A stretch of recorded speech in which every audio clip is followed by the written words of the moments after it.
হাই দোস্ত, good morning. মই বিনয় বৰ্মন, বিনয় অসমলৈ আকৌ এবাৰ স্বাগতম জনাইছোঁ। মই এতিয়া আহিছোঁ ফিল্ডত। মোৰ আজি 4 days ৰানিং।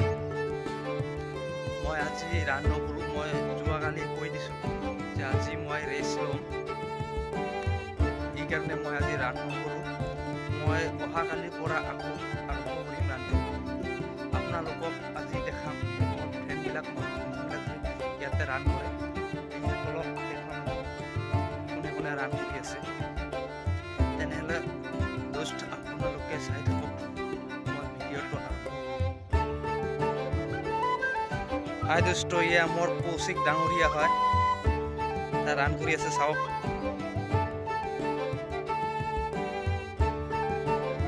হাই কপিল শৰ্মা।